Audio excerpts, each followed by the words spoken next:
It was a bright, sunny morning when I stepped outside to enjoy a cup of coffee on the porch.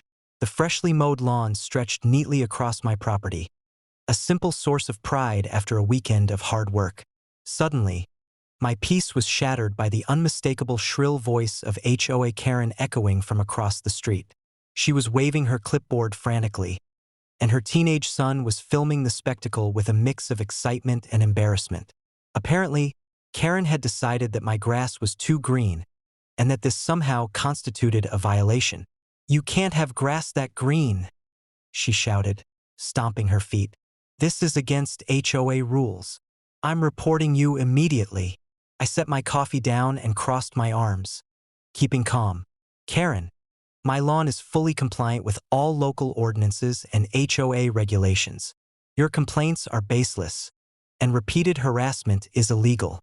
Her son muttered nervously, "Mom, maybe we shouldn't—" "Quiet," she snapped. "Rules are rules. You'll pay for this." Lisa appeared behind me, radiating calm authority as always. "Ma'am, interference with a neighbor's lawful property and repeated complaints over non-violations is harassment. Step back immediately, or law enforcement will be involved." Karen ignored her entirely and began pacing the edge of my property, waving her arms dramatically. "Everyone agrees with me. This is outrageous. You'll be fined." I decided it was time to escalate the situation creatively. Walking to the side yard, I set up a few colorful lawn decorations, including a birdbath and some solar-powered lights, which made the green of the lawn even more vibrant.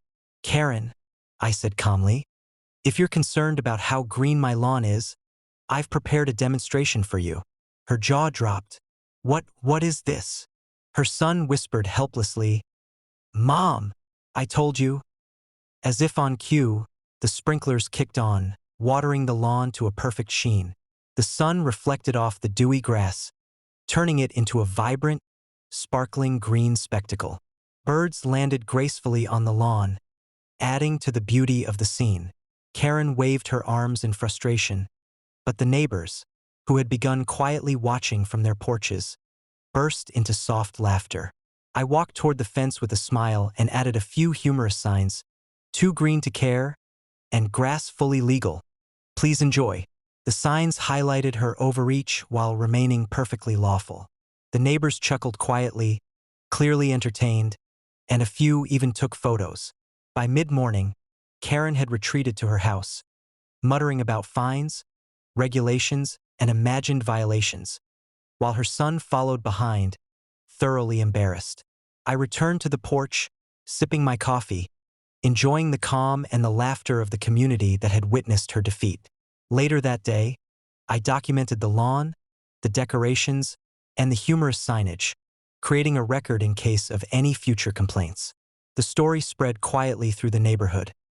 Karen had attempted to assert authority over something as harmless as a green lawn, only to be outmaneuvered with calm, preparation, and a touch of creativity. By evening, the sprinklers had shut off, the birds had settled, and the lawn looked perfect under the fading sunlight. Karen's failed attempt to control the neighborhood had become yet another legend. Entitlement may shout, but calm authority, preparation, and lawful action always win. HOA Karen had once again been defeated, leaving the community quietly celebrating reason over audacity.